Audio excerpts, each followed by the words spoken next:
Hello friends, my name is Keisha, and I'm a proud member of the Métis Nation of Saskatchewan. I'm also a survivor of human trafficking. My trafficking began in Canada and crossed into the United States. I was stalked, hunted, and ignored by the very systems that were meant to protect me. This is why, with my father, Dale Richardson, we started the CARES Project, an Indigenous survivor-led movement for humanity. We are dedicated to exposing human trafficking, government corruption, and holding institutions accountable. The judicial branch is broken. It has failed to restrain the evils that have come upon this republic. Whether it's family court failures, weaponization of the judiciary, COVID-era harms, or human trafficking, the courts have allowed these issues to continue unchecked for too long. One of the most powerful tools we're using is the Petition for Redress of Grievances. These are lawful constitutional actions rooted in the founding principles of this country. On May 19, 2026, a formal petition for redress of grievances was submitted to the United States Congress. This petition is demanding that Congress and the President use the powers under Article 4, Section 4 to preserve this Republican form of government by restraining these abuses pending congressional investigation. Through the CARES Project Action Plan, we are mobilizing people across the United States to strengthen this effort.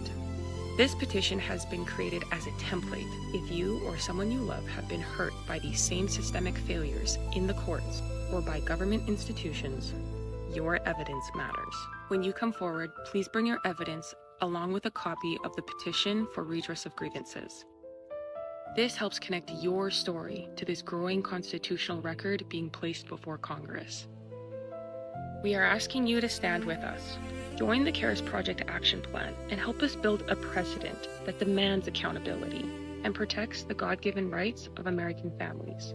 Our united voices will compel Congress to uphold the Constitution and safeguard our liberties. United we stand, one nation under God.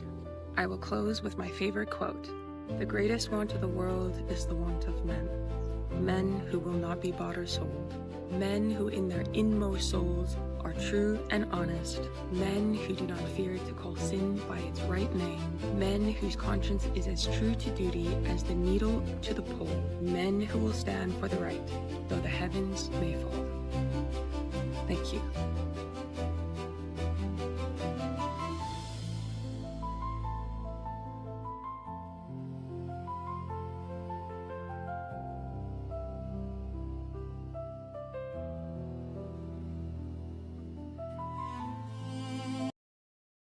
Hello, everybody, and welcome to the CARES Project podcast. Today we have with us Chelsie Kennedy, who is, a mother, an advocate, and is being persecuted for protecting her children, and the government is now weaponized against her. Welcome to the show. You want to introduce yourself to our audience, please? Hi, thank you so much for having me, Dale. Yes, my name is Chelsie Lael Kennedy, and I am a mother of two boys. I was violently separated from them February 21st of 2025 and have been doing everything I can to remain present in their lives despite repeated obstacles. And now, and for the last, since February of 2025, felony charges. My charges were doubled from 1 to 2. And there's speculation about why that happened. I have my thoughts and reasons of why and the timing of those doubling of the charges and what was happening at those times. So I'm here. I'm a trauma-informed somatic yoga instructor. I've used embodiment practices, breath work, mindful movement to maintain through this psychological warfare and domestic terrorism that does cross international borders. I'm also a member of the Family Justice and Accountability Act. I'm the South Dakota State Team Lead, which is dedicated to bringing the laws that currently protect our citizens, the Constitution and civil rights, forefront, having them enforced and held accountable within the family court system. And it's not just the family court that's messed up, but that is my perspective. But I am involved in criminal court also because of the corruption happening in family court. So let's kind of start from the beginning. I know there's a lot of stuff that you said, so you're involved in lots, so that's good. But it's good that you're involved. The reason why it happened is probably not so good because, well, obviously your children in a bad situation. But let's kind of go back to the beginning. How did this all start? Like, because people are watching, or like I know you obviously, but there are people who don't know you and don't know your situation. So let's kind of bring them up to speed. How did this begin? I mean, if we take it back to the beginning of the relationship, I met somebody that mirrored back to me my morals, things that I cared about, conviction, that was adventurous and looking to better his own life. The mask underneath came off very quickly, and I was already trapped. I was in a state, that state being Montana, and only knew the people that he introduced me to. And it took me years to understand what trauma bond was, to understand that their known abusive tactics are DARVO, deny, accuse, reverse, victim, offender. So I'm dealing with somebody who pulled a gun on me to my head in 2014 and then called the police and said that's what I did to him. Those charges that I was facing, felony charges, criminal endangerment, were dismissed with prejudice. The prosecutor, Carla Bothy, had recognized that I was actually the one who was being abused. This is pre having kids. We go back to that trauma bond. I started over. I needed help for the abuse that I had endured. But I was originally seeking that help from my military service, military sexual trauma that happened, which was kind of like the breeding grounds of what led me to be in a relationship that could turn so hostile and violent. Okay, I just a couple of things because my daughter, she was in a situation where she had a firearm pulled on her in South Carolina, and this is where she ended up being in a very exploitative and sort of state because of the conditions that were thrust on her unlawfully by the government. So the next thing you said that you were sexually abused in the military. Yeah, so February is a hard year or month for me, but February of 2009, I was assaulted by two members of my guard unit through Rohypnol or GHB. Yes. And those, the whole case was investigated by the Pentagon. Those two members of the military were removed from the military. And I'm really thankful that it was placed on my heart one day to contact another female in my unit and ask her if she'd ever been sexually assaulted or felt like she'd been taken advantage of in the military. And her response was the same story about the same night that I had experienced by these two people. And she was able to file a restricted report so it wouldn't come back on her and affect her military career, because that is something that happens. But that corroborated the same events that happened for me that night. And she did go on to finish her service. And I exited the military at 8 years of National Guard Army service. This is something that when I've talked to a lot of women that were in the military, they tell me these things that happen. And this seems to be a frequent issue that goes on. And I don't think people really recognize it. And I'm not actually as concerned because a lot of the times that are high ranking guys that they say these things about, a lot of the times it's because they're trying to get rid of them because they don't want to play ball and keep things the way they are. But on the ground level, I mean, on the upper situation, obviously that does happen. But when you're seeing it a lot of the times really televised, it's for an agenda. But on the ground level, this is rampant and it's out of control. And I'm a big fan in favor of men and women should not be in the same areas in the military because of this reason.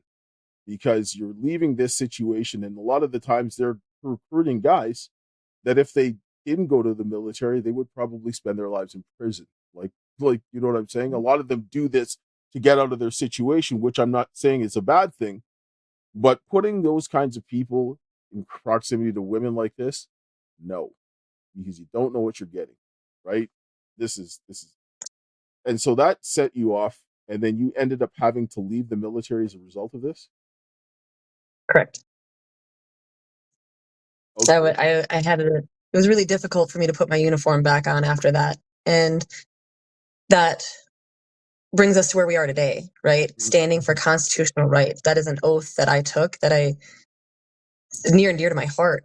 And when I'm in a system that is not upholding a similar oath, right, to protect and defend the Constitution's enemies, foreign and domestic, to guarantee those rights for me, let alone for anybody who hasn't served, because that's who those rights are for. And those rights are guaranteed by the Constitution, but they are God-given rights. Yes, and I mean, people have to understand, and this is, I have two daughters, and I mean, I've had to deal with the stuff that happened to my daughter, and I watch what happens. Like, rape is bad across the board, but it affects men and women differently. Like, being raped is not the worst thing for a man. It is for a woman, but it's not the worst thing for a man. The worst thing for a man is not allowing that man to protect his loved ones. That will destroy him faster than anything else. Because if it came down to it, a man would take whatever punishment to protect his family as long as he knows his family is safe. This is the way we're wired. But when I watch what happens with women in these situations, they get destroyed. Obviously, to children, that's without question. You don't do it because you destroy them. They're children. But when it happens to women, I watch what happens, and it's hard for them to recover from this without getting the proper help. And then when you allow these places like this to happen, and then the institutions that are supposed to be protecting are actually doing the harm, this only exasperates the situation. People wonder why there's a mental health crisis because of things like this. Yep. Well stated. And excuse me. Thank you for speaking on that situation and the difference for men and women. What it really did was lead me down a path of, because they say that rape is not about sex. It's about power and control. You think about and you learn that there is a power to be taken, and that power is talked about in our Constitution, in the Declaration of Independence. It's a capital P, just like God is a capital G. And we are all given a divine inherent power. And those powers and those rights are what we're standing up to protect. And on paper, what it's looking like is children being removed from safe homes, placed with abusive situations, all to fund a Ponzi scheme. Everyone who's making money for it. Oh, this is what I do. I'm just here doing my job. Oh, I'm a child therapist. Oh, I'm a parenting and evaluator. I'm a guardian ad litem. I'm here for the kids. Okay, show me how you're here for the kids and how the decisions that you are making or are not making are in their best interests. Show me. But that's part of it. The making money is a part of it. It allows it to go the way that it does. But when you look at it at its core, when you look at what they are doing with children, if you want to destroy a nation, you destroy their children. Because families is where you transmit morals and values. And the mothers are instrumental in laying down the foundation of the way the child thinks. This is why they're trying to replace the mother. Because, I mean, I had to raise a single daughter as a single father from young, but I know I can't do what a mother does in this regard. The mothers, because of that natural clinging to the child and everything else, like the father has to go and work to develop that relationship where the child naturally has that bond and clings to its mother from the moment it comes out. right? Mhm. And so they wire the children the way they think, and then the father comes in, and then he cements that, and then he sets the boundaries and prepares them for the outside.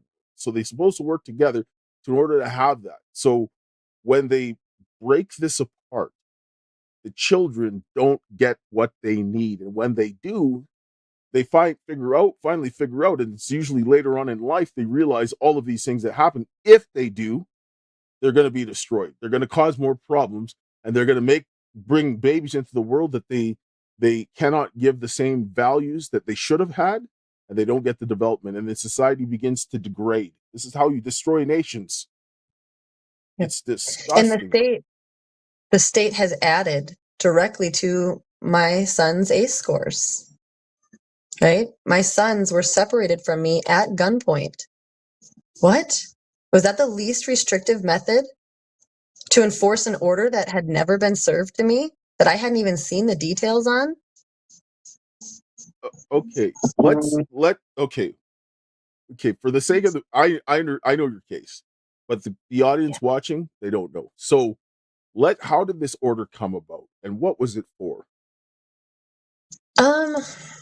So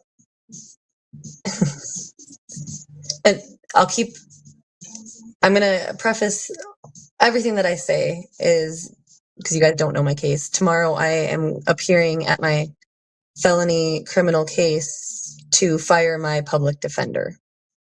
So some of the words that I'm going to use are going to be protective of my case, while being able to be transparent to the degree that keeps me and my son safe.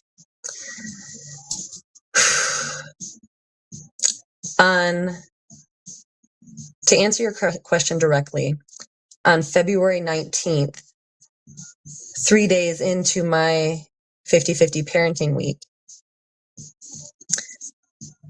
the guardian ad litems who had been assigned to our case for less than a month, or maybe just over a month, they were assigned in January, wrote a motion to remove my sons from my care and place them full-time with the dad. Why? Well, in there, they were concerned about the kids missing school. Now, one of the days that the kids were out of school was February 17th, which was Monday, a federal holiday, President's Day. And I had documentation of their upper respiratory infections that were chronic, and the ER visits and follow-up visits to their pediatrician regarding the abuse that my then 6 and 8-year-old were enduring, including strangulation, being punched in the face and tummy, kind of like that rough housing play. And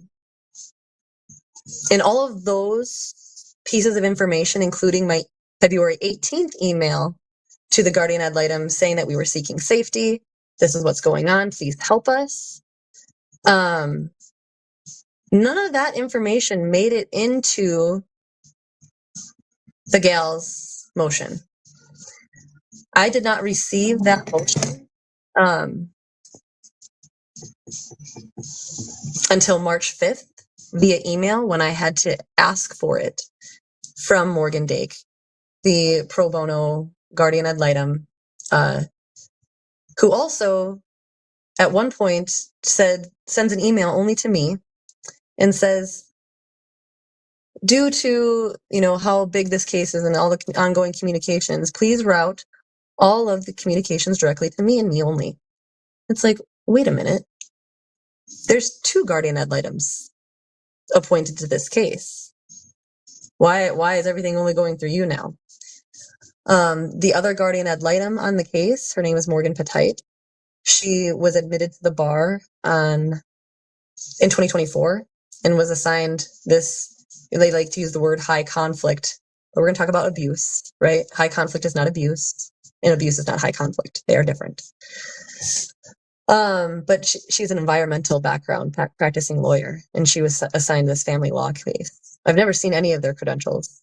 Morgan Dake is a former prosecutor. So I'm not going to speculate too far, but she's a former prosecutor. So I just want to, before you go on, I just want to clarify something. So you say that, okay, there's some, reports of abuse, and we're looking to protect ourselves and asking for help to do this, and then Mhm. they throw you under the bus. Don't make any mention of the things that you said that you were using to protect yourself, and then get a motion to go and take the kids and put them with the father. Yep. With the help of law enforcement, if necessary. So then we got to being surrounded. What's interesting is that I was arrested less than 10 minutes after the warrant was faxed to the arresting police department. And they had 3, 4, 5 vehicles maybe surrounding me. How far away? This was a coordinated effort. How far away was the police station from your house or wherever they arrested? We were miles out of town. They followed us in from the lake to town where they encircled us in. So for that to have happened, they would have had to start their movement and their following before they received that warrant via But fax. they knew it was coming, and so they came to get that. That's the only way that's possible, because if it came 10 minutes before you were arrested, you have to ask them, how did this happen? Right? Because that's a serious question, especially when it comes to like the criminal case. How is it that they were following me before they had a warrant to arrest me? Why is this happening? Because this is a serious due process issue, right? But then I have emails from my own public defender saying, well, Chelsie, there's been no errors of due process in your case. There's no errors. There's nothing for me to file a motion to dismiss on. He's lying. He is. He's straight out lying. And this is what I end up having. I've watched these things happen in the justice system from since I was a kid.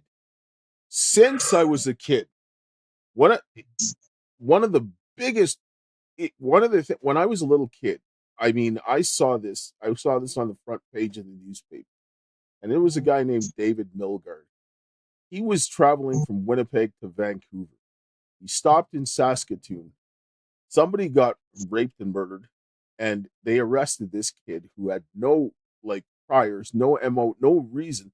And the guy that lived above the place he was staying was a known rapist that had an MO like what happened to this. They arrested this guy, put him in jail for 23 years until DNA evidence let him out, and they destroyed this man's life. And then that guy went on, the guy's name is Larry Fisher, went on to rape and murder many other women. That if they had gotten him in prison, and so somebody was protecting him, because why would you go to the guy that fits the MO that came back covered in blood, and you go and arrest the other kid? This is the kind of thing that happens. So I know what you're saying is going on, and the public defender is not representing your interest. He is doing something else, and he deserves to be fired. Yep.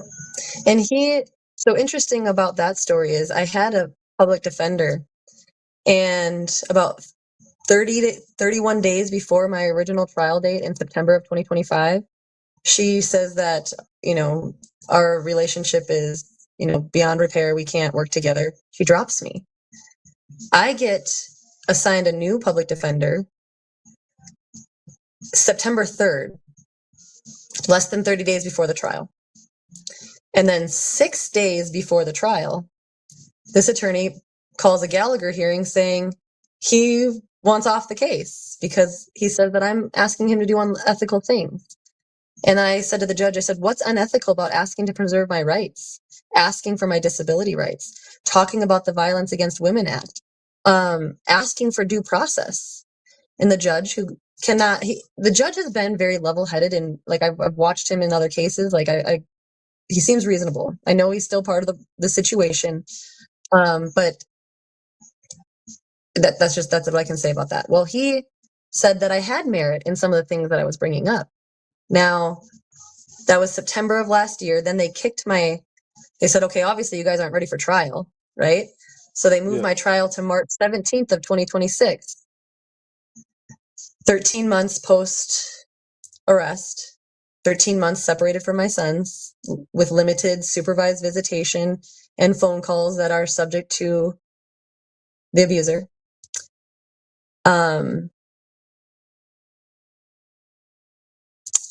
March comes around. We've got our drop dead date. Turns out there's somebody incarcerated, so their seating priority for a trial moved up over mine. Yes. And they did not take a plea. And by the way, less than 1%, my first public defender told me this, less than 1% of cases make it to trial. That's how heavy the plea offers and deals are. And those public defenders are wheeling and dealing machines. Yes. So I've known that, and I've played the psychological game, and I've not caved in. And I believe that's why my felony charges doubled from 1 to 2. And I was notified about it the day before I represented myself in the family court hearing. Yes, Dale. Yes. I mean, another woman who signed the petition, her name is Marissa. And when she did not give in to what they wanted, they came back and they enhanced the charges to like domestic charges for someone that doesn't fit the criteria, right? Like, and so forth. And then they went ahead and I watched the jury instructions, like it was absolutely out of control. But when I sit down and say, when I like, I grew up in Winnipeg. Winnipeg in Canada is like the equivalent of Detroit. It was a terrible city, filled with gangs and so forth. But I watched things that happened, and there were things like police would write statements and force people to sign them, right? So you have two different sets of handwritings. They would beat people until they confessed. This is why they ended up putting video cameras there. There's one guy they arrested him. He was a drug dealer. He's like, okay, you got me. They took him in and they beat him to a bloody pulp. That the sergeant was like, I cannot, too bad. And so he was on the front page of the news. They show what he looked like before, and what, like, I can understand if he was resisting, but he just put up his hands and said, you got me, right? So there's no reason for him to beat him, and right, and so forth. And you see all of these types of things. So the judicial system doesn't work the way that people think. And then lawyers will also throw people under the bus, like saying, oh, we're not going to bring any of your witnesses to trial. What do you mean you're not going to bring any of my witnesses to trial? Right? And I've seen this happen many times to people, or they won't bring forth their evidence. Well, how so?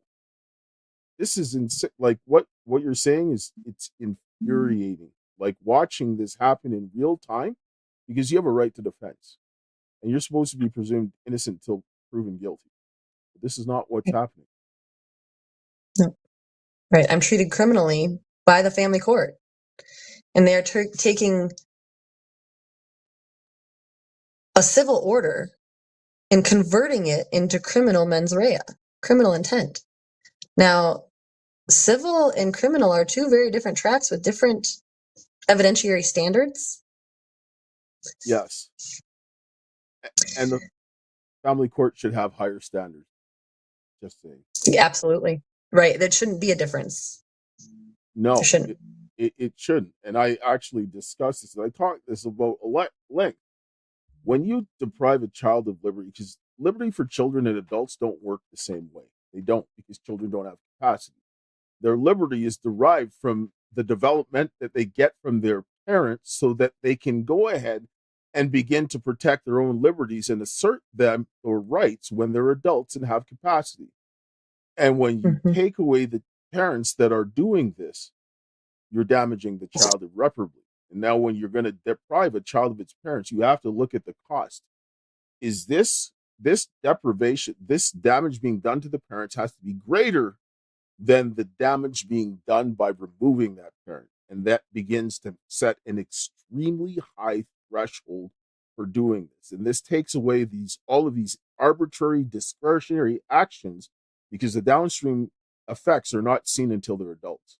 And then when they do this, they end up in worse places. If they get wards of the state, they're going to be trafficked. They're going to be in and out of jail and everything else like this. And the courts are sentencing these children to a lifetime of misery. Correct. And that's why I'm here today, giving up my right to remain silent and invoking my right to speak. I've told my kids, even before all this mess went down,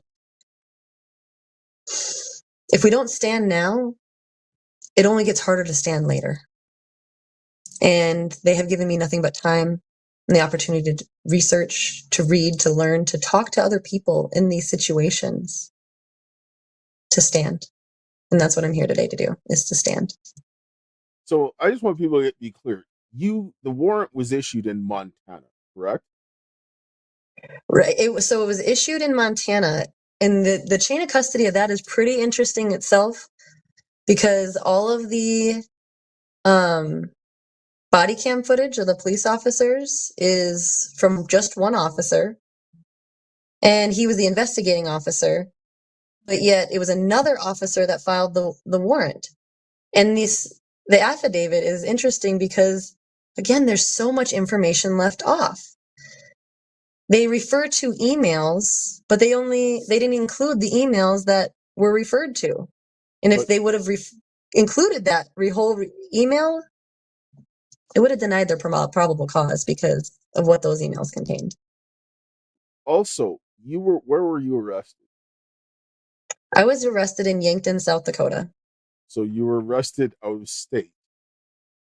Yep, on an all jurisdiction warrant. Yes, and because I have viewers in Canada, because it works a little different up here, because if for something like this, if they wanted to arrest you in another province, if there was a warrant, they would generally, okay, you have a warrant, but if they wanted you back, they would put a Canada-wide warrant for you, and they would have to pull you back, but then they'd have to have justification for doing that. Like, you can't just, like, it's harder to do that in here to get somebody across the country, because you have to justify why you're putting this warrant, and that warrant are only available for certain things. And so that, oh yep, go ahead. Sorry. No, so when they're coming in and just yanking you back on something like this, it's just insane. Well, so likewise, so it was an all jurisdictions warrant. I was held in jail, the Yankton County Jail, for 7 days. And I said, okay, I demand the governor's extradition, which is that proof. Like, why do you have legal right to take this person? And as soon as I requested that, Montana stopped their extradition and cited for reasons that, well, the kids are already back with their dad. So I'm released a day after that paper was signed. It was signed on February 27th. They don't let me out for another full 24 hours. And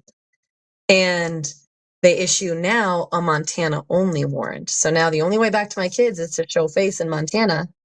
And I reached out to Montana Legal Services, and they're like, you just need to go surrender yourself. And it's like, go and sit on a $50,000 bond. It was originally $100,000 when I was first arrested.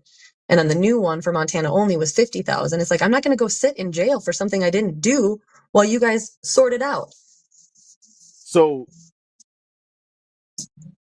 they put you in an all jurisdiction warrant, and then when you sign to have the governor to challenge this warrant and extradition, they backed away. And then so they put a warrant in the jurisdiction, and we're like, well, until you turn yourself in, you're not going to get to see your kids. That's extortion. Yep. That is extortion. Yep. Because if they had justification for that, they would have just fought it right there and said, we have just cause, and said, go ahead, we're going to bring you back because we know we have the case to do so. The fact that they just pulled away tells me that they didn't have a case to bring you back in the first place. Which is one of my standing grounds. Yes, and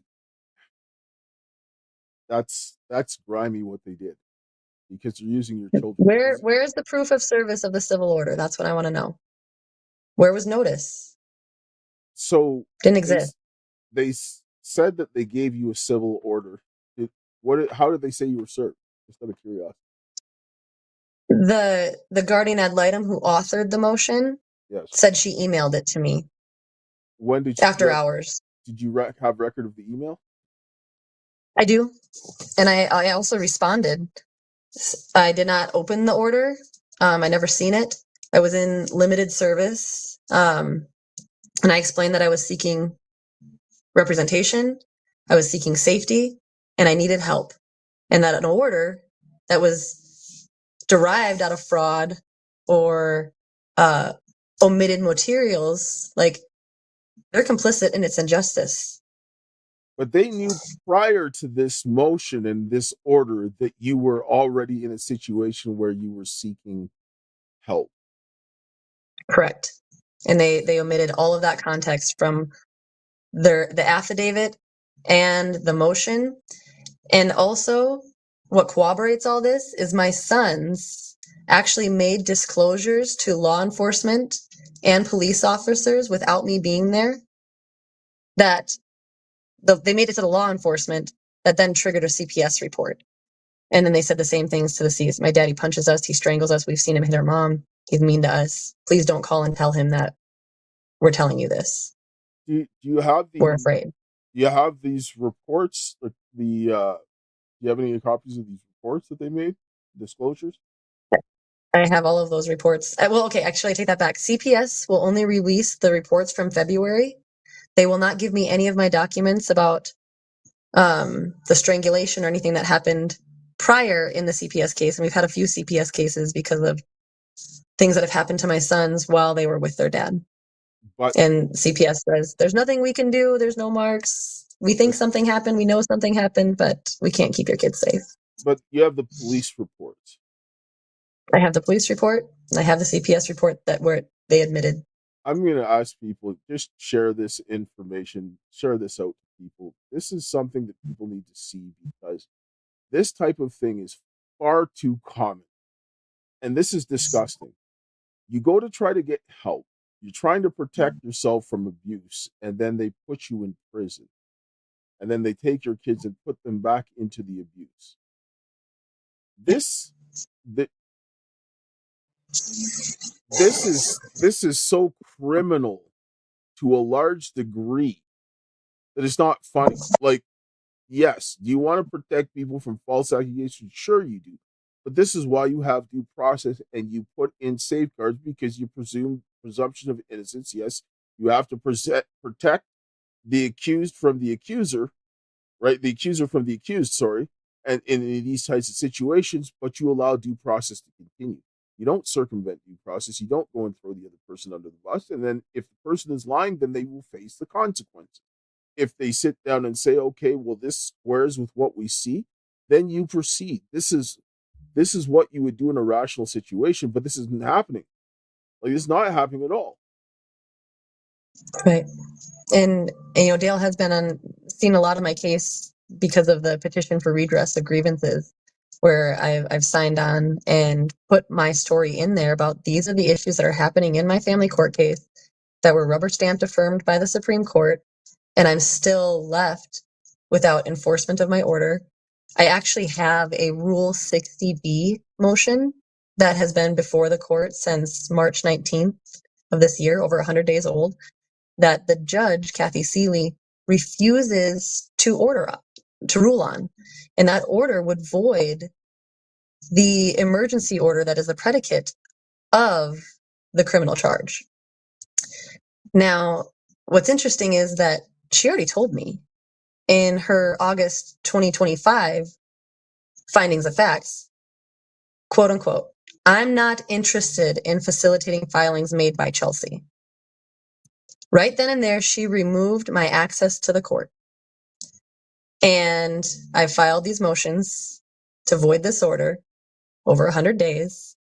No response from the court. The guardian ad litems on May 18th of this year filed to withdraw, saying they've completed over 180 hours. And Miss Kennedy is disparaging them online in her communities. And she filed a Office of Disciplinary Counsel grievance. So the next day, the judge signs off and says, okay, thank you for your service. You did a great job. The gals who are also part of the 4-phased parenting plan require their authorization to proceed to the next phase. So now we have a ineffective working parenting plan. I'm stuck perpetually in supervised visits because they won't acknowledge the components that I've complied with, such as they wanted to know my employment schedule. I'm a disabled veteran. They wanted to know what I do all day, my activity log. And they wanted my address. And I'm a part of an address confidentiality program that's recognized states and federally. That were the only requirements for me to move beyond phase one. Now, what in those have to do with best interest factors of the kids? Or is that power and control? When they say best interest of the kid in court, it doesn't mean what you think. You would think that it would mean what's best for the child, but this is not how they do it. It's a term that they use to make it sound good for them to just do whatever the hell they want. This is really what ends up happening. I was just out of curiosity. When you were in South Dakota, when you were trying to figure out what to do, did you go in and get any protective orders? Did you try and do anything like that? What was the... I was in contact with domestic violence shelters in making steps and figuring out what I could do to keep my sons and I safe. Yes. A lot of that was, we don't have space for you right now. Can you call here? Can you call this person? Can you, a lot of moving pieces. Yeah. Trying to help me connect the dots. But you have record of the calls and who you called and so forth. I do, and email sent. I also, I just draw a blank. But you have the emails and records of talking. This is important because it demonstrates that you were actually seeking help. You weren't just sitting down and saying, "Oh, did this just to go and run away." You were actually like, "I need help. I need to get this figured out." And you know what I mean? And the kids said the same thing. So the first priority for the people here is to determine whether or not the abuse happened. This is what needs to be done. And since this is like violent abuse, this is not an issue for CPS. This is a matter for law enforcement. The law enforcement have an obligation because they have to sit down and think about this. Because if what the kids are telling them is true, and what you're saying is true, then they're placing the children in a situation where they're creating the circumstances for them to be assaulted and abused, and they are responsible.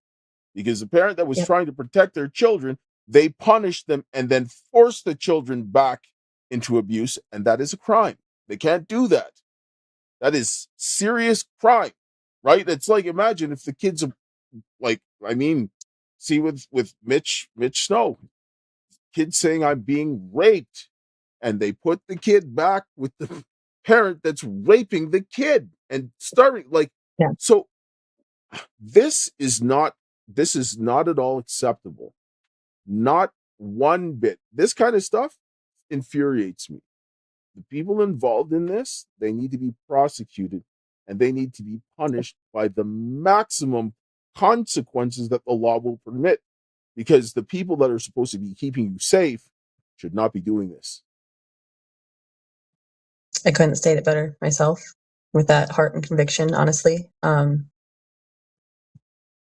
did have the therapist one time say, like, you take a person's kids away, why would you not expect them to be hostile? And I've remained very polite, but I've asked lots of questions, right? I've demanded answers. And that mother instinct to protect and preserve their childhood, our relationship, their safety, their own dignity, that when something bad happens, they tell somebody and the response is appropriate. Not, here, now you have unsupervised, unlimited access with your abuser. Good luck. I know what fawning behaviors are. My kids are so smart. They know what they can and cannot say in front of their dad. They know they can't say they had a bad day or that they're sad. It's not approved to show me love. And it's not that they withhold love from me, but sometimes they do. Then they have to listen to people talk bad about me. There are family members saying, your mom's this, your mom's that. And they're confused, but at the same time, they know. They know that I tried to keep them safe. I tell them all the time that I'm writing letters. I told them And I've kind of done like the play on words, like I write letters every day, and A, B, C, D, E, F, in lots of different orders in the right order. I've got to be approaching over hundreds of thousands of character letters that I've all placed together in specific orders to make this right. You see, what the biggest thing that people don't understand in the courts, it goes over their head. Like I said, the liberty interest for the child. A child has a right to have the development that they get from their parents. They have that right. When they do this, they are affecting the child's life, liberty, and pursuit of happiness by doing this. This is things that people need to fundamentally get into their skulls, because men and women are different. Fathers and mothers bring very different things to the child's life, and they are both important for the proper development of the child. This is when I was a kid. I was like, I will never do this to the child. Even if I didn't work out with the mother, I would not do this, because the child needs the development from both of their parents. Barring criminal activity or something, I wasn't going to do this. Obviously, you have to work each situation based on what it is, but the child should know their parents. If you block the parent from the child and they don't understand what's going on, they're going to hate you. They're going to resent you for doing it. And then you're going to understand. They're going to be like, well, I could have had all this, and that. And then obviously, if they were abused and they tried to kill you, they're like, okay, you did what you were supposed to. But if you did it out of malice and spite, they're going to hate you for this, because kids will be like, why did you do this to me? I didn't deserve this, right? Because you're taking it out on the other person. And these types of things, they have not established at any point in time that you were unfit or that you were a danger to your children. This is the point. Right. Santosky versus Kramer, Troxville versus Granville, or Troxel versus Granville, all of those. And the way that they did it, though, is they're like, well, we didn't terminate her rights. She still has rights, but my access to my son is conditional through the man who's created this scene. But you're asking somebody to go to your abuser and try to get help. Like, for example, I'll use in my case, my ex, on the interim order that is the only order that was ever made, even though I'm divorced. They said that there's an indefinite no contact order, which is unconstitutional on its face. But they say that I have supervised visits, but a no contact order, right? So on paper, sure, I can get visits with my daughter, but I don't have contact with her. If I try to contact her even through a third person, she'll try to get me arrested, and she has. Like, I mean, for some of the stuff that I've said on podcasts, they try to arrest me. They're like, I can't do that because I'm not talking to anybody or trying to get anybody to do anything to her. I can say whatever I want. But the fact of the matter is demonstrates that. And she blocked me on anything. So if I tried to contact her and try for my daughter, I would get arrested. Right? And why would I put myself in that position? And why would I want to go to somebody like that to see my child? Because they're clearly not thinking of the child's interests. So why would you want to go to somebody who beat the snot out of you, beat the snot out of your kids, to go and get, like, are they trying to traumatize you more? Because that's exactly what's going to happen. I have to go back into Lewis and Clark County, right, where all the abuse occurred, to see my kids. It is traumatizing in itself. I do the best that I can. We have the best time, but we've got to pay for lodging. We got to pay for food. We got to pay for entertainment. Sometimes we just camp out there. So I love camping. So, I mean, it's a win-win, but it is hard. It's difficult. And it shouldn't be that way, right? The Violence Against Women's Act rights would prevent that very situation. But it's not applied to me for some reason. Yeah. And this is maddening. I just, when more I see things like this, and I mean, in your case, it's terrible because there's really no reason for this whatsoever. None. And then you're going through this criminal trial and you're not getting the help that you need from the public defender. He doesn't seem to care, and he's lying. Yeah. Like, You're saying that he said that there was no due process issues? None.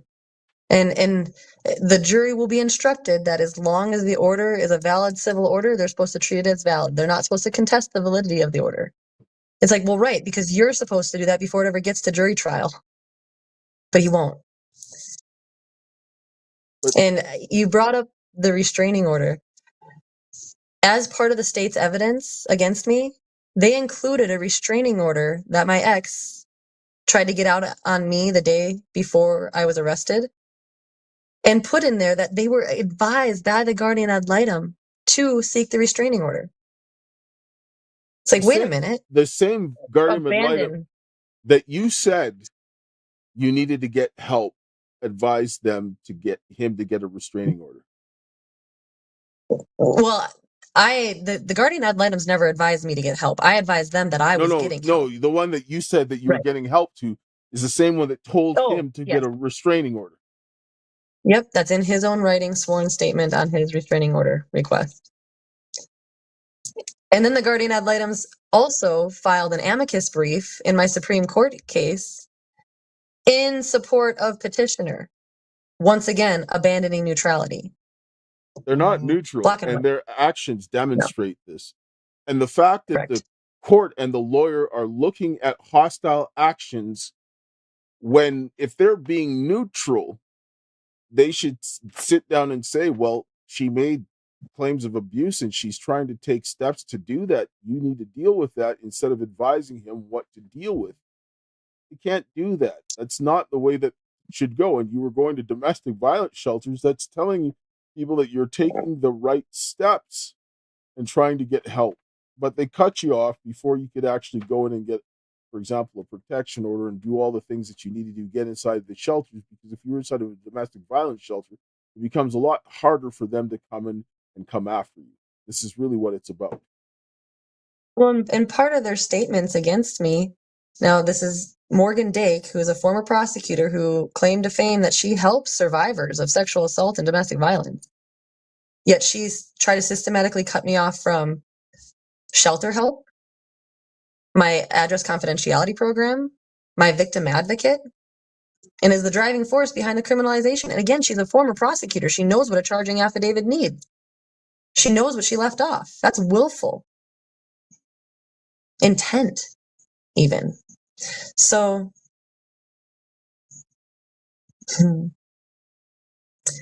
it's infuriating. Are they employed? Are the guardian lights? Are they employed by the court, or how do they get paid?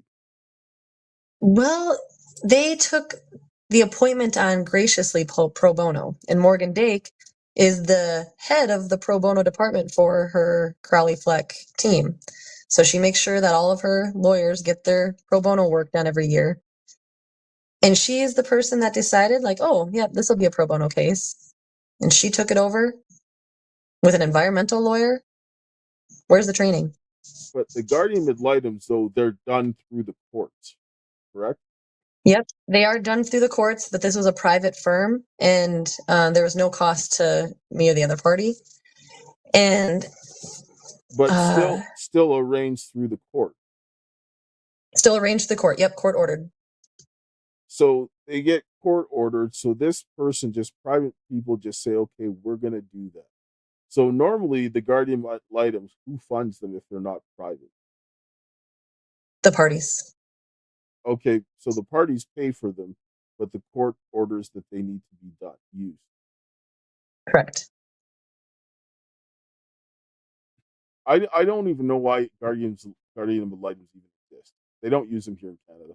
I don't see any purpose for them, because a lot of the times they do this kind of nonsense.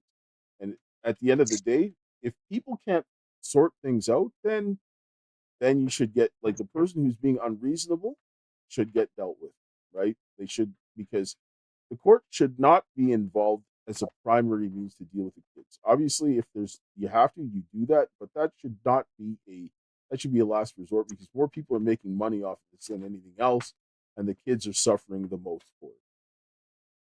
I think there was a money opportunity because guardian ad litems were used for, like, dependency cases where kids didn't have their parents.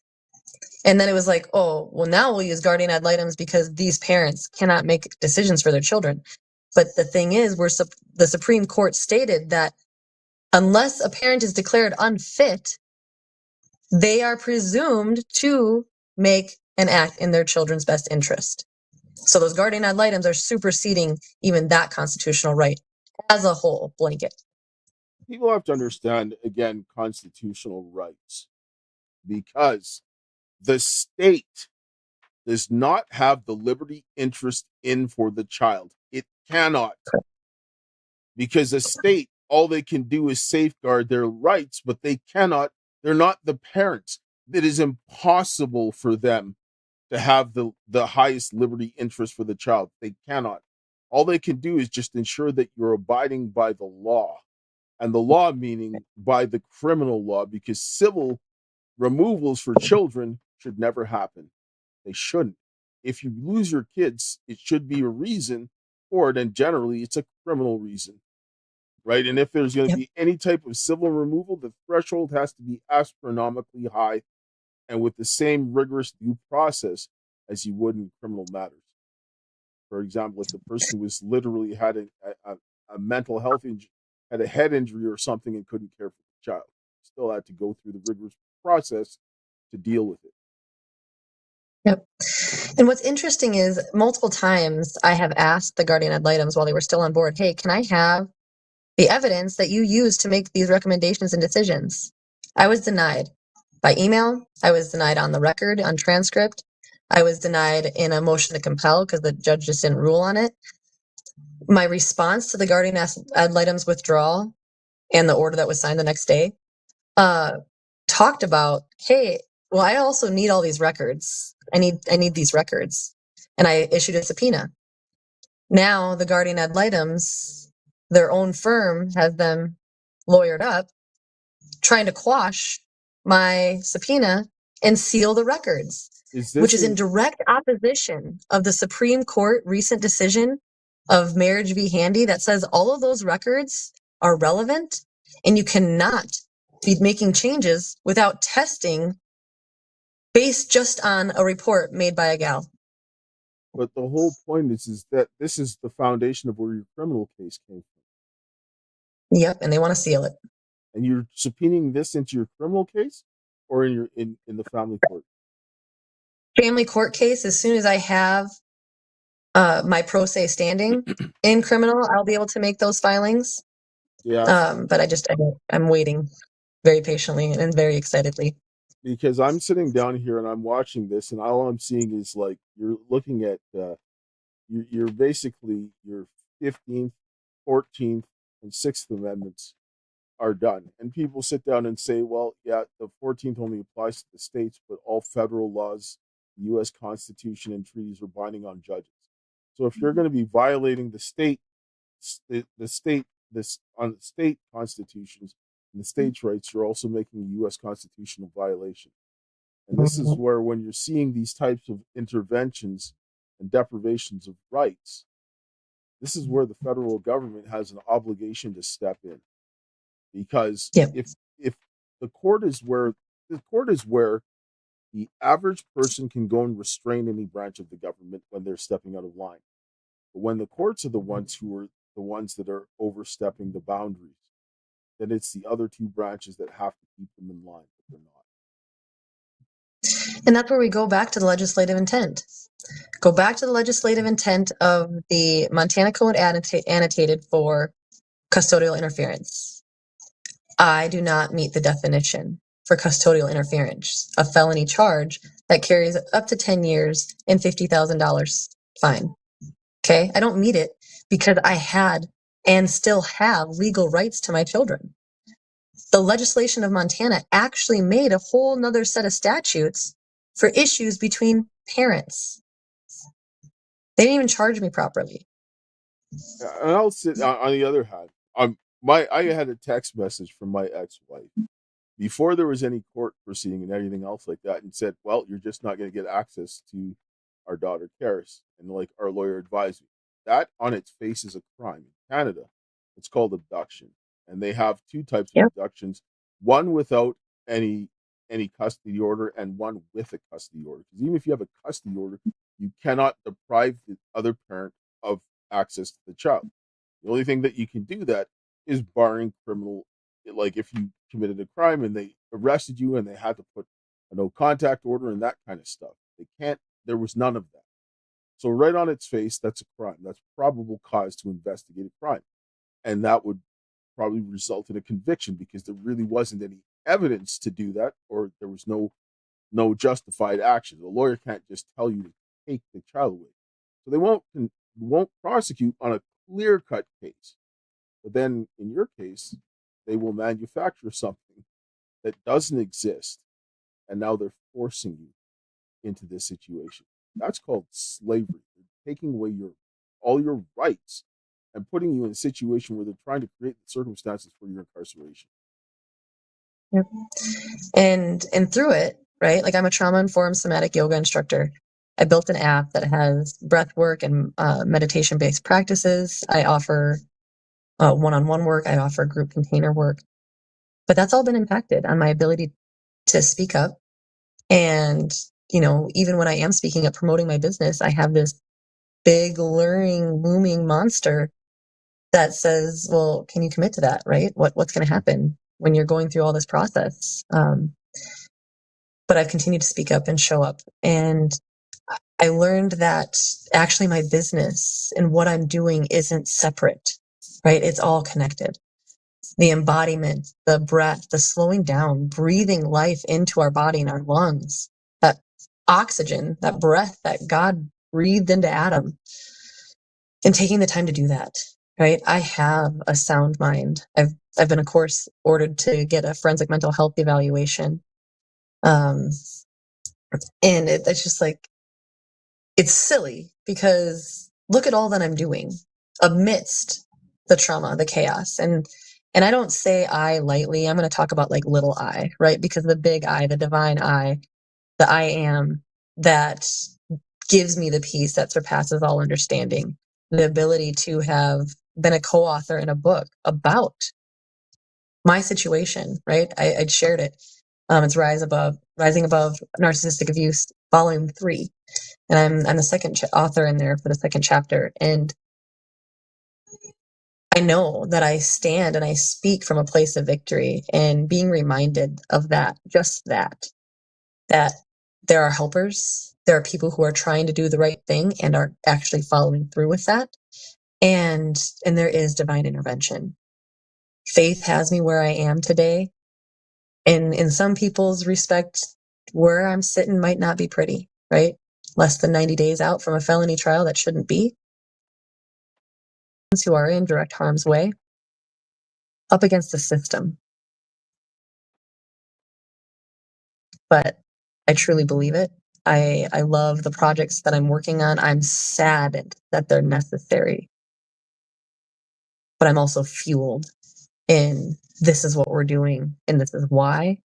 And I cannot think of a more up for the rights that are guaranteed to us all, but they're given to us from Creator.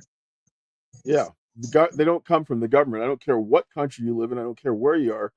Governments don't give you rights. They're there to protect rights. And if they're not protecting your rights, then they're not the government. They're tyrants and they need to be replaced. End of story. And this is what we're seeing. This is what we're seeing here now. This is so infuriating. Let's take a short commercial break and we'll be right back and we'll get into a little bit more of where you're at right now. So I'm just going to get a word from our sponsor. Perio, co-founder of Mark37.com.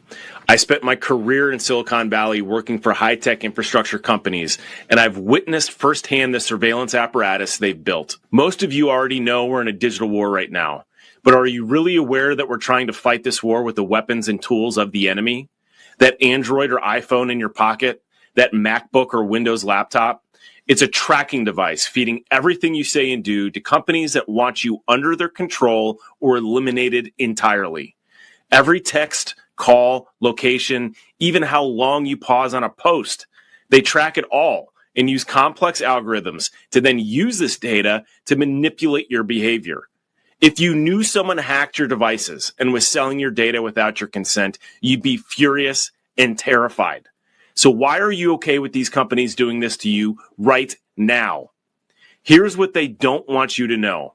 There is another way. At mark37.com, we offer phones, laptops, tablets, and even basic flip phones, all running systems big tech can't access unless you explicitly give them access. And what's even better is you also don't need to sacrifice productivity. I'm one of thousands of geeks mobilized across this country, building tools and providing education and support to help you live anonymously online before they enforce digital ID. Go to mark37.com. Sign up for a free 30-minute digital privacy consultation. Join hundreds of thousands who have decided to stop feeding their data to companies actively working to enslave us. Take back your communications. Take back your data. And may God bless you on your journey.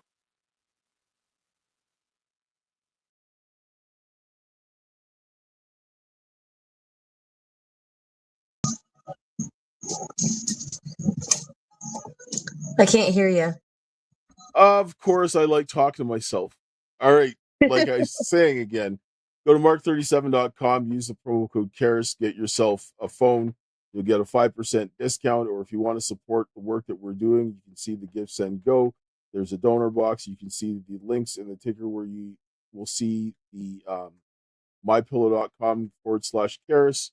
Get yourself some stuff and support a good cause. If you're watching on Rumble, Facebook, Vocal, or YouTube, you will see the links in the description and support a good cause. We got merchandise, we got nice coffee cups and hoodies and all that kind of good stuff. So support a good cause.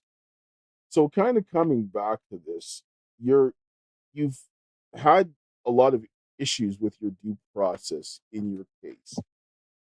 You got charged criminally. Your lawyer, the public defender, isn't helping. He's not doing what you're asking him to, and is telling you that you don't have a case. That's not his job to do that. His job is to do what you instruct him to, because you have a right to the defense and you understand your situation more than he does. And he's not looking at certain areas.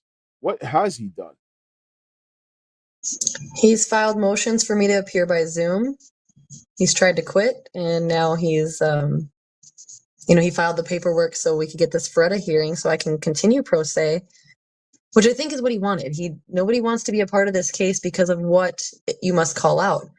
And interestingly enough, it's his duty to call it out. If we look at, I just had it here. The Montana Rules of Professional Conduct, Rule 8.3. A lawyer who is aware or believes another lawyer has committed a violation of the MRPC that raises a substantial question as to the lawyer's honesty, trustworthiness, fitness as a lawyer shall inform the Office of Disciplinary Counsel. So here we have a very circular pattern, right? We have the gals who initiated the motion, leaving out information. They supplied the information that went on the affidavit that is missing the information that they had. Then they become state witnesses, and they are expected to facilitate their gal role in a neutral fashion. They're state witnesses against me, and they put out a interim report, a final report, and a final parenting plan recommendation, all while being a state witness against me. That self-proves their own initial motion. When I listen to what you're saying here, this is a pattern that I see over and over again, which tells me that this is not error. This is not incompetence. It is deliberate design, because the amount of times that I see this type of thing happening over and over and over again in the same manner. Sure, some of the small details may be different. They're gonna trump up charges. They're not gonna listen to the evidence. They're gonna hide stuff. They're gonna get lawyers to back out. They don't want to do what you say, or they leave you hanging. Nobody wants to deal with this. This tells me they're covering things that are wrong, and then somebody's getting completely disadvantaged And no matter what they do, they're wrong, even though they didn't do anything wrong. This is a massive problem. Like, Yeah. it's just they're hanging you out to dry, and this is there's no other way to say this. They're criminal. This is not that's not the justice system. I think that's what infuriates me more, right? Is that having been a service member, right, who took that very seriously, like, our country is under attack from the inside. It is domestic terrorism. And they are destroying families because, yes, how do you take out a nation? You take out their family structure. You get them addicted. You get them in trauma. It's treason. They're literally overthrowing the country, right? Yep. Sadly, it is. And people are either going to stick their head in the sand and pretend like they don't see it. They're going to be affected by it, or they're going to be the ones causing it. What side are we going to be on? I get it. And people's heads need to get out of the sand. They really do.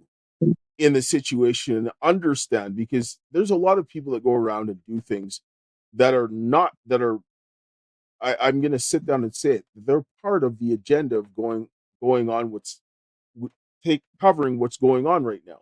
Because I see a lot of people getting flack for trying to expose what is going on to them, and that should not happen. The people that are in these spaces that come in and talk about people that are going through these situations and sloughing them off are doing everybody else a disservice, because liberty only works if your neighbor has liberty. Because if you consent to your neighbor not having liberty, then you don't have liberty either. You've just had privileges, and those privileges can be revoked at any time. Right? Yeah. It's been a journey for sure. One of the first people that I linked up with post being in jail was Cherie Chandra, and she's been an advocate for me since March of last year. And she's a paid advocate, and I know that there's people that feel certain ways about paid advocacy, but I can say that I'm thankful for how she's supported me, including like effective communication, helping me break down what's happening in real time, because as it's spinning and you're in active trauma and you're trying to make sense of what's happening, keeping your eye exactly where it needs to be, staying grounded. We've laid the record. We've asked for the support, the acknowledgement, the accommodations. We've together, I mean, she has advocated in a way that she got the acknowledgement from the Department of Justice, their own Battered Women's Justice Project and National Defense Center for Criminalized Survivors. Organizations who are put out there because they know that this issue exists. The Department of Justice is aware. These other entities exist under the Department of Justice, and they have flagged my case as a systemic failure. Yay, right? Why is Montana not being audited? Why? And these agencies, they'll give you lawyers that can provide technical assistance. So the Battered Women Justice Project is kind of like for the civil side of things, where the National Defense Center is for the criminal side of things. I have legal advocates, lawyers, real lawyers, willing to give technical assistance to my public defenders. My public defenders wouldn't talk to them. My public defenders wouldn't allow me to have my advocate present on calls because client privilege. And I said, it's my privilege to waive. The judge even said it's her privilege to waive. I want these people here. Never once have I had a meeting with any of my advocates, with any of the legal technical support. I think Cole did have one meeting with Dale Grayson from the National Defense Center of Criminalized Survivors, and was like, nope, got nothing for me here. Because why? Because the prosecution is intentionally trying to keep domestic violence out of the record. But it's all in the record. They've got requests for restraining orders from both of us as part of their discovery. You can't separate the two. That's the whole point. And when when I'm listening to talk of what the lawyers are doing and what they're doing in this case, all I hear is abuser. This is how abusive people operate. They keep you silent and then they keep you isolated in this situation so they can continue to prey on you, right? Yeah. So if you have that access, I mean, that guy needs to be fired yesterday, as far as I'm concerned. Mhm. Like, he's doing absolutely nothing. He is helping this criminal enterprise do this, because you cannot, if you're going in and putting somebody and not allowing them to present a defense, and you're pushing them into a certain situation to gain that outcome, when you are the state, that's a problem, because the courts are not supposed to allow this.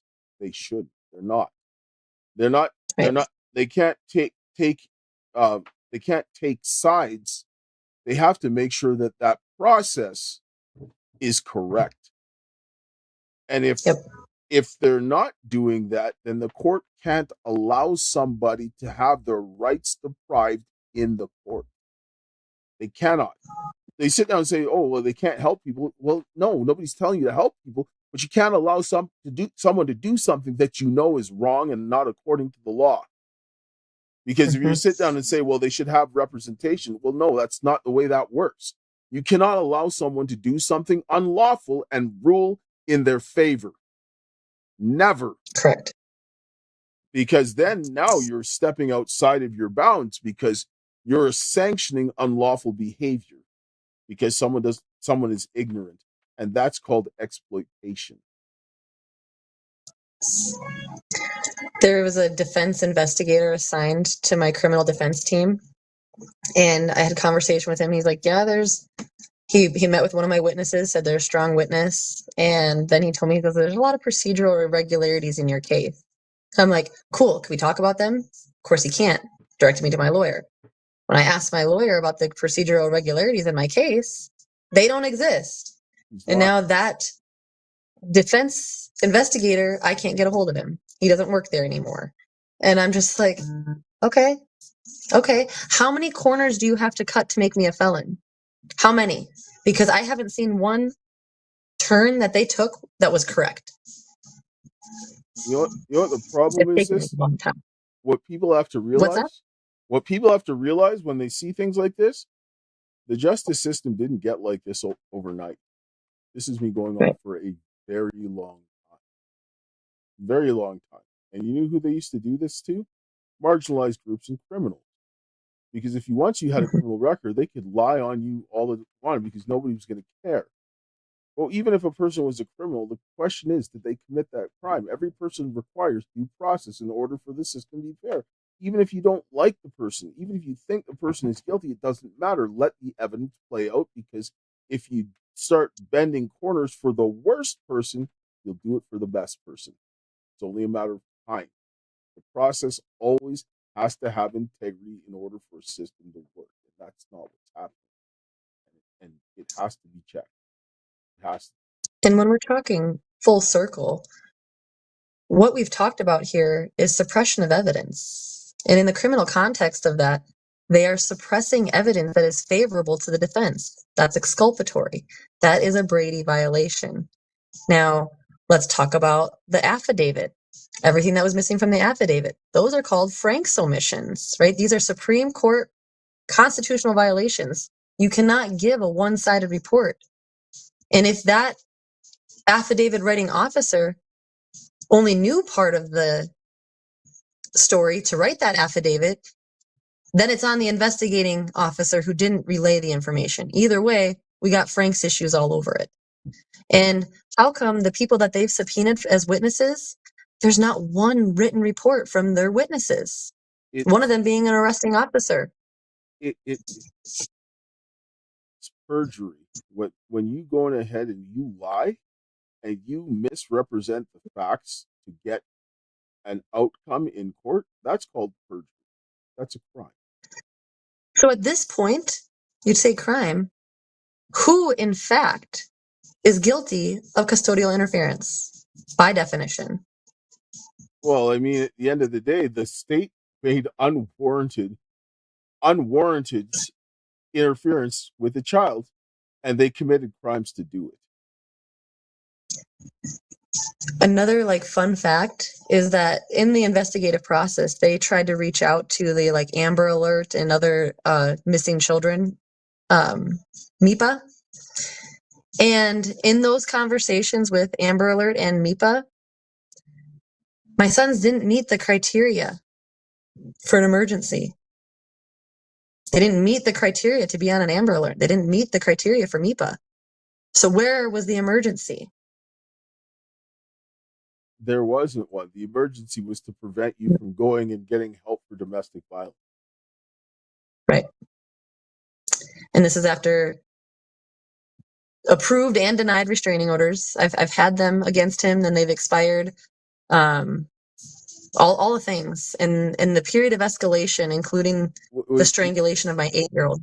You had restraining orders in the past on him? Oh yeah. And he has a expunged domestic violence charge against me. It was 3 PFMAs, and then it got reduced down to 1 because he went through a diversion program for Veterans Treatment Court. Now, they amplify all of his court-required healing, right? Well, he completed this court compliance stuff. And all the healing that Chelsea's done, which has been self-directed, right? Getting yoga certifications, somatic certifications, that was just harder for the guardian ad litem's to track. And it's not that I didn't do a good job, but they can't really say anything about it because it's not court ready format. It's like, what? Just forced to get all this help because of DV. But you have record that he had the crime there before it was expunged. Well, yes. And guess what?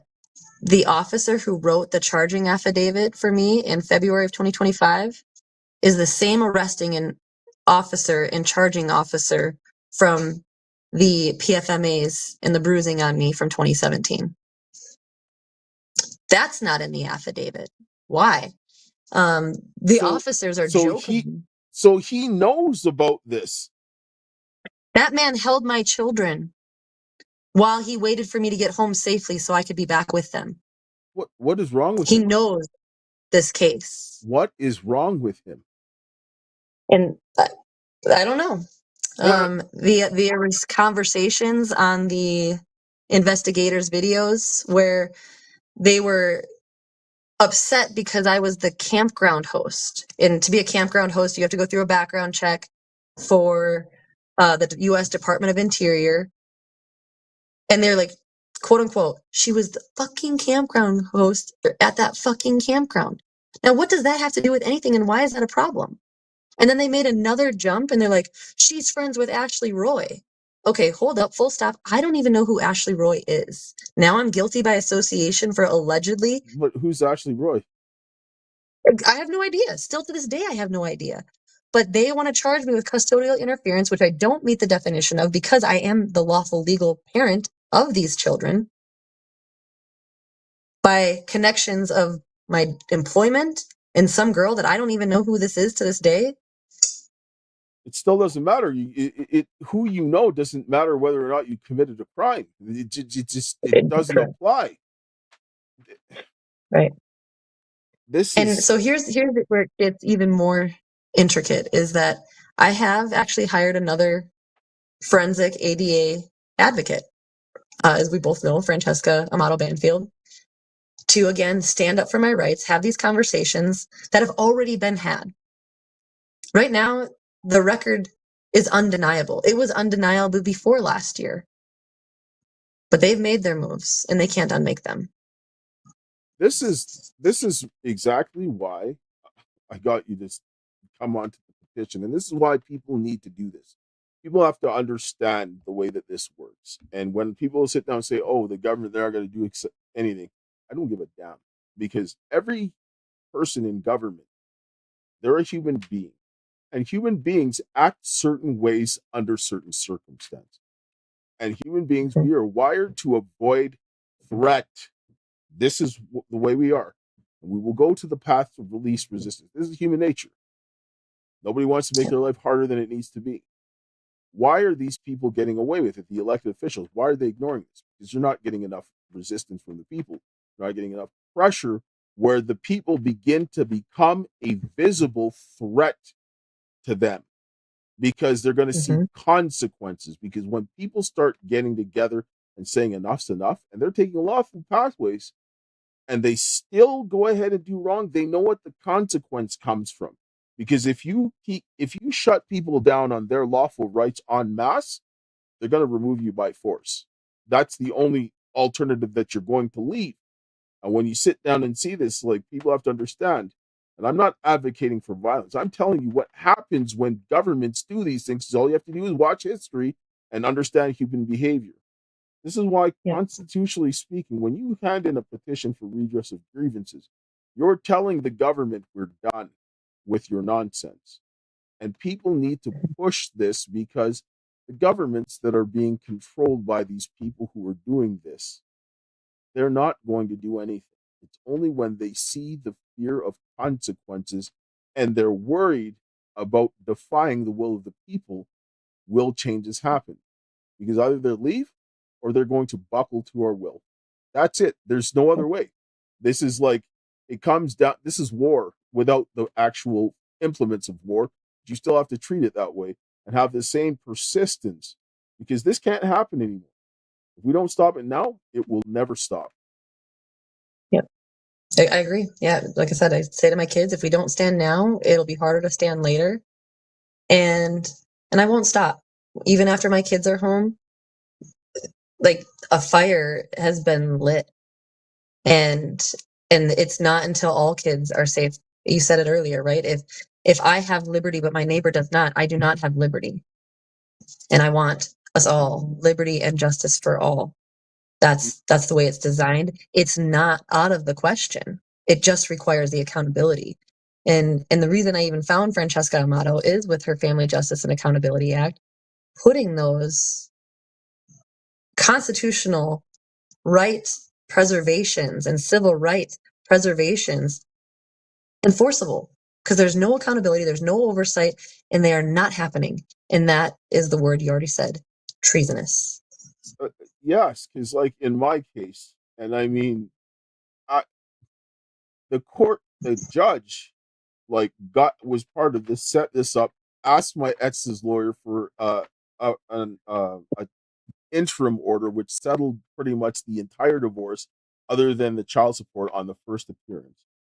The court told the police, and I got all of this, and this was all in the petition materials. The police said that the court told them the day before to keep me out of the courts. There were 2 hearings this day, and the police were part of it, right? One of the hearings was for the COVID stuff. They failed to investigate over the engineering controls, which is a crime on its face. And then the other one was a family matter, both on first appearances. So they tell the police to keep me out of court. They came to my house, and I served them because they were avoiding service. And so I had it on film, and so then I shut the door and they had to leave. And then when I went to court, I took the same route almost every day, except for one day I decided to take a different route. And the policeman that was behind me started to freak out, because they had, where I'd normally go, they had an ambush waiting for a bunch of cars to just come in and cut me off at the pass, so I couldn't get to the courthouse. So when I went the other way, they had to scramble. And so I got in front of the court, and when we were trying to go into the court, they all swarmed us and arrested us, right? And this is what they did to strip me of everything and to cover up the initial crime that my ex was involved in, right? And then they did a string of other crimes. And when I watch this, I'm watching this happening everywhere. This is like, thank God they didn't put me. They were trying to frame me for crimes, but I kept coming at them with crimes and evidence of crimes. And, like, I mean, that's why I have a list of all of these criminal cases that I actually put inside the petition, that these guys are not dealing with it. And I actually talked to some police officers. They're like, we'd like to investigate, but this is political. They're getting pressure on top of it. And they had this conversation on their body cams, knowing that I'm going to go and get that information from an ATIP request. They know I will, because I've done this for everything. But they're tired of it too. They're like, we're tired of arresting people and having some judge letting walk out the door. They're like, how can we do our jobs? Right? We have to do something. Like, I don't care whether you are interested in the family court or not. The entire judicial system is operating this way. And if you can't restrain the evildoer, you're not going to get anywhere. And so I mean, the people, especially if you're in Montana, you need to get up and you need to do something because this Yeah. is happening. And Montana is a corrupt state. I'll tell you right now, when it comes to organized crime, small places where they love to operate because it's easy for them to control. And it's not small in size, but it's small in population. Yep. The crossover of the networks of the people that know each other that are interconnected. And it's been harder. And part of the reason for speaking up is to try to find the other people that are in the state that are experiencing this, because we are all isolated. It's hard to speak up because of the fear and the retaliation. To be honest, I'm nervous about returning back to Montana to try to see my kids in July, knowing that I'm speaking out, knowing that I'm taking these next stances. Exposure, and they like to double down to try to cover up their dirty. I mean, yeah, they are. And like, when I wanted to just kind of mention something you said before, where you said taking my kids and you're expecting me not to be angry. They do these things to provoke people. And when you look at these things, the criminal charge, they're all trying to make you snap and make you look like the person that they're paying out to be.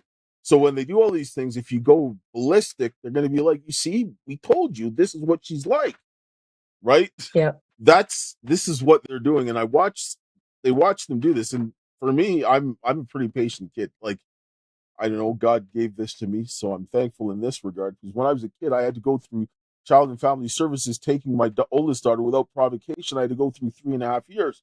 And I knew that if I snapped once, raised my voice once, I would never see my kid.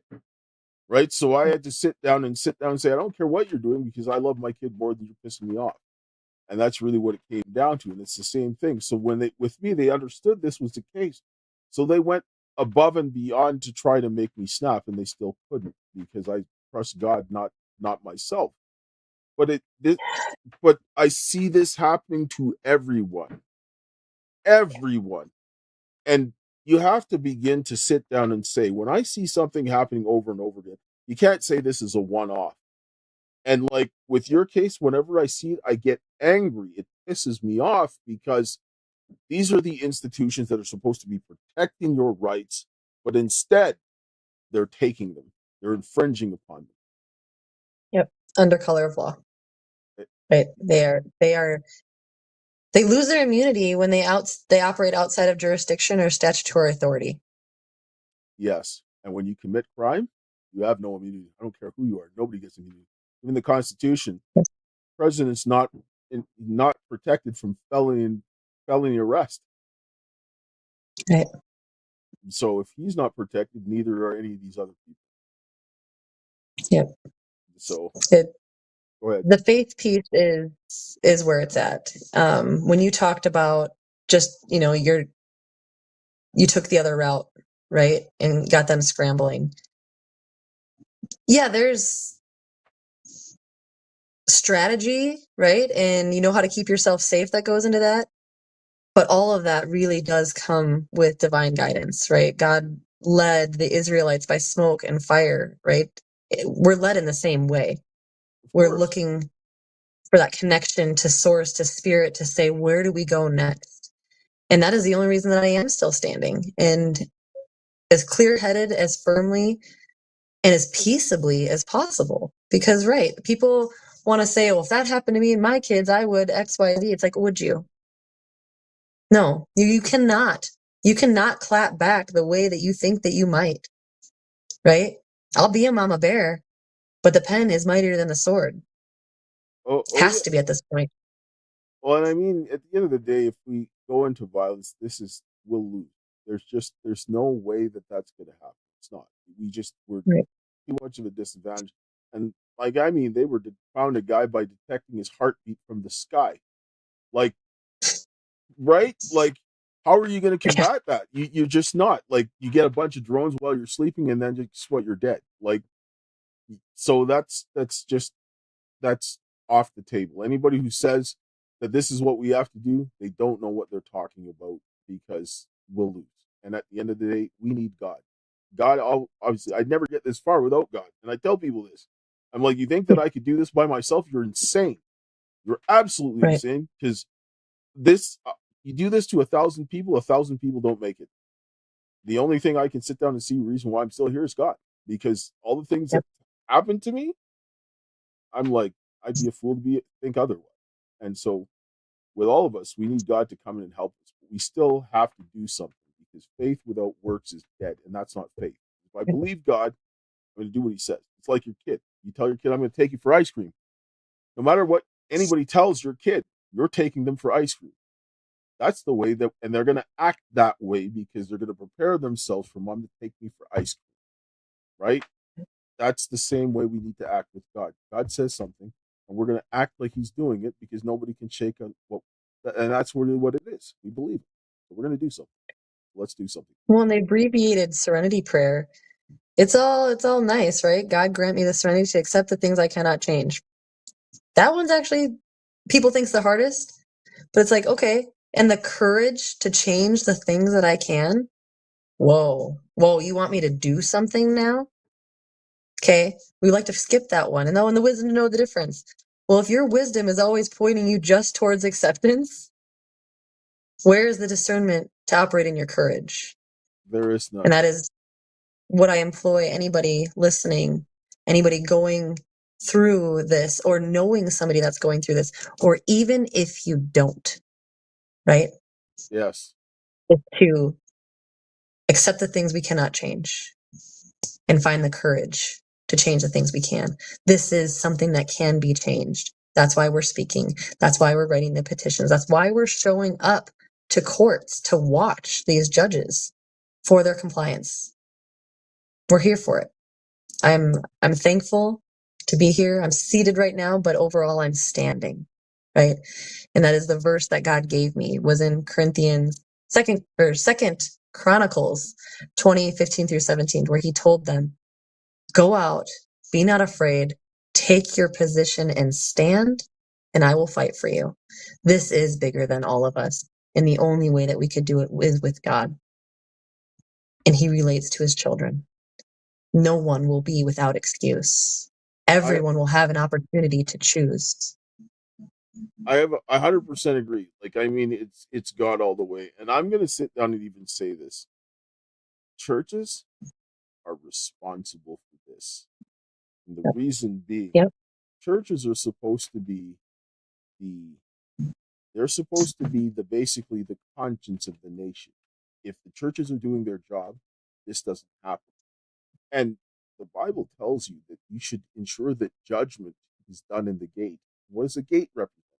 The courts. The reason being is that if every branch of the government fails, if you have a court system, the country can still run, because you can make sure that there is still law and order through the court system while the rest of it's coming back. But if you have no court system, corruption runs rampant. How do you restrain criminals? You can't, right? So because of this failure, this is why this is happening. And you think the courts are corrupt, the churches are corrupt. And a lot of those guys that are in there need to get out, because in my case, I got kicked out of my church for doing what's right. They got involved in doing this stuff. And I'm not sitting down and saying that that's the average person inside the church, but leadership, this is what happens in every institution. Look at leadership and you're going to find corruption.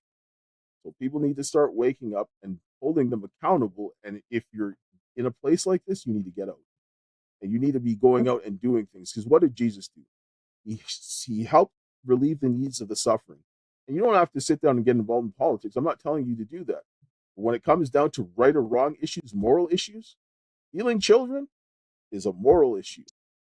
Doing injustice to people and wickedness and evil and all of this, some of this, including rape and pedophilia, that's a moral issue. So I don't care if you don't want to run for politics.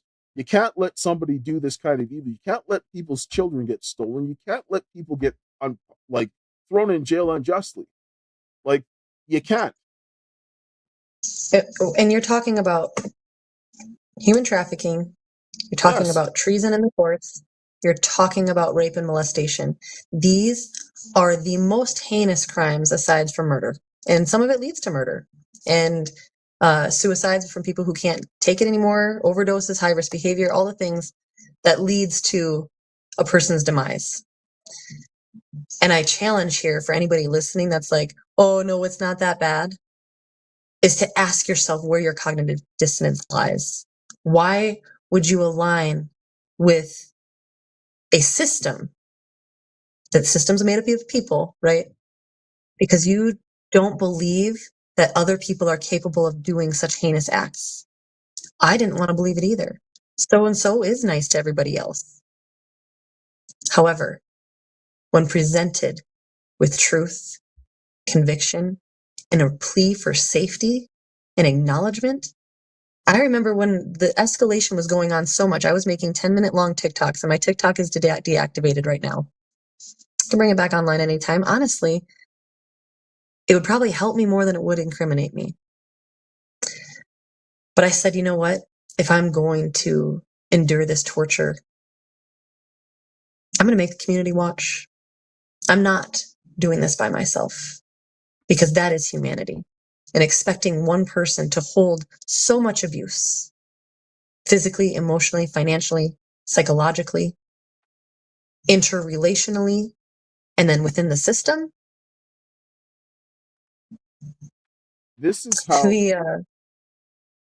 go ahead. This is how abuse happens, is when they keep you silent. This is what people have to understand. This is why when I look at this, I see the most disgusting behavior. And it reminds me of pedophiles, because only pedophiles and operate in this way.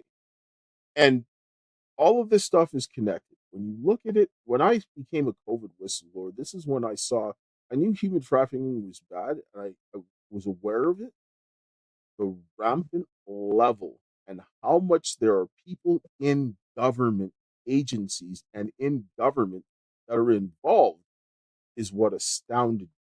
Because I always knew there was corruption, but I didn't think it was this complete. And nobody would want to. No one would want to think that it's this bad. But like you said, it's in the churches. People are going to church, paying their tithes and asking for prayers. And it's happening in the churches. The church protected our abuser. They told me when I told two of the elder females what was happening, like, you probably should find another church. And I told them separately. And why? Well, because at the time, the family that was at the church, that is my ex's family, there was 2 pharmacists tithing there, 2 retired CW4 military members tithing there, another military member family tithing there. Was I going to get help? No. Did I get help? No.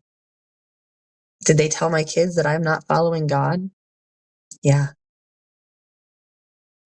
In my daughter's case, they protected the guy who admitted to raping her. Right? Oh yes. And I mean, So he deserves forgiveness. Well, I mean, he deserves prison. That's really all there is to it. And when people abuse this kind of thing and say, oh, well, sure, I can forgive him, let the resentment go, but you still need your consequences, because I'm not going to destroy myself for somebody else, but you still need to get consequences. And this is even with the government, all the people are oh, well, just let them say sorry. No, that's not enough, because you still need the consequences, because someone is going to do this again. You don't get to destroy people's lives and get a pass. You don't. And correct. This is why, you know what I mean? I'm working with you and all the others, because I cannot stand this.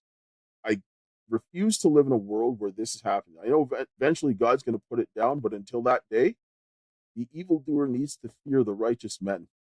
And that's what's going to happen again, because there's no tolerance for this. I don't care what happens. They're not going to win. I don't care if I have to die trying. I do not care, because there is no way that I want my daughters to live in this world like this. No. Nobody else deserves it, and either. So. Same. And true. The forgiveness isn't for them, it's for me. I don't want to live in bitterness. It's painful, and it's not the way that we're called to live. But the kind of joke about it is, forgive and forget. No. Accountability is love, right? Yes. God disciplines those he loves, and he sent Christ, for he so loved the whole world. So how God wants to deal with his children, that's between God and his children. And I just know that I'm not going to excuse the behavior. I'm not going to use their version of forgive as an acceptance piece, right? That's where the courage comes in to say, this is something I can change. I want accountability for me. I want accountability for other families, and I want it to be lasting, right? We have the opportunity to change the way that things are going, and it does take us all speaking up. Yes, it does. And I know that we're running up here on time and so forth. It was great to have you on. And I mean, we'll have to come and do this again sometime. But I mean, I want people to support what you're doing. People support the petition. Get out and hold the people accountable. Because this can be you. This can be your neighbor. This can be your children. This can be somebody you love. And most people I talk to that I've been talking to recently, even prominent people, this is happening to them and their kids. So we need to stop this in the bud. So I'll give you your 2 minutes. What do you want to say to people? How can people reach you? How can they help you? This is your soapbox.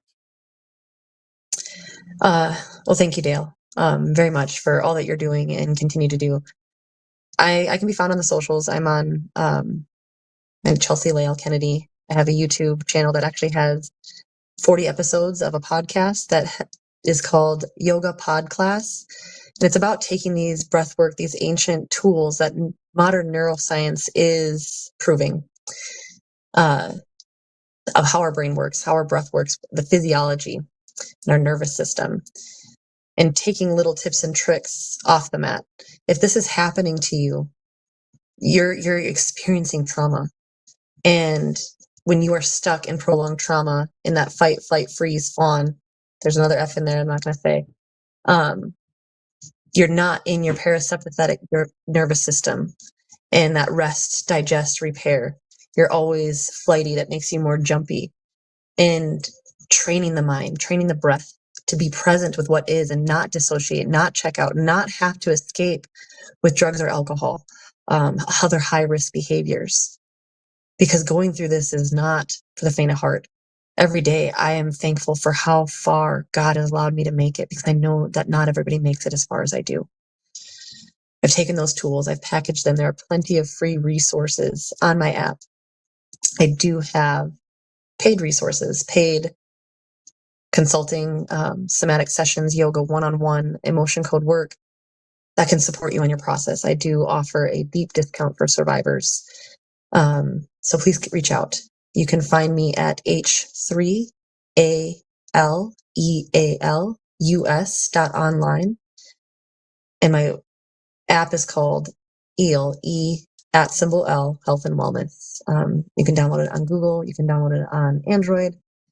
And on the advocacy side of things, if you are looking to have your rights preserved, get a part of the Family Justice and Accountability Act.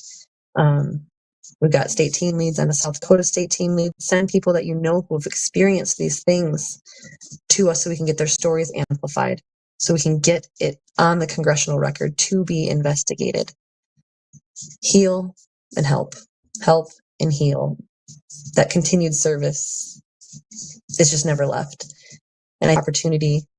There's other ways on my website. You'll see that I'm the co-author of 2 books. One's Her War 2, Volume 2, and then, of course, that Rising Above Narcissistic Abuse volume, in where I talk about my journey in recovery and sobriety following military sexual trauma. And then the second book, where I talk about what I'm facing with prolonged narcissistic, coercive, controlling abuse that has gone unchecked and been perpetuated through the legal systems that are supposed to keep us safe. I'm an open book. I'm happy to be here. I'm excited for tomorrow to stand up and stand for myself. I've got a team of court watchers that are going to be there. I've got an advocate, and I'm ready to say checkmate. Awesome. And thank you for coming. I'm glad that you came out and spoke out. I mean, people share this. People need to hear about this. These type of things, they need to end, and so forth. And I'll do everything I can to help you and anybody else in this situation. I also help provide services. So if you need document creation, I do this as a paid service as well. I do it very well for people and help you out. Just give me your information. I know a lot of people are traumatized and so forth. And there's nothing wrong with people making $1 here and there for what they're doing. Most of the stuff I do is free. If I had my way, I'd fund it all for free, but I can't because I got destroyed for trying to help. So I will close with a prayer, and then I will, tell everybody thanks again for coming. All right. Heavenly Father, Lord, we thank you for this day. We thank you for your love, your grace, your mercy. And we thank you for the hope that you've given us this day and all the things that you have allowed us to come through to get to this point, that we can work towards helping others and watch over Chelsie and her situation and help things that will go according to your will. And Lord, allow the people to stand up and do what is right and help the men and women to come together so that we can rebuild our families, our churches, our community, our nation, that we can have some protection for the children from this wickedness and this evil, satanic nonsense that is going on. It's destroying our countries and destroying humanity as a whole, is my prayer. In Jesus' name. Amen. Thank you so much.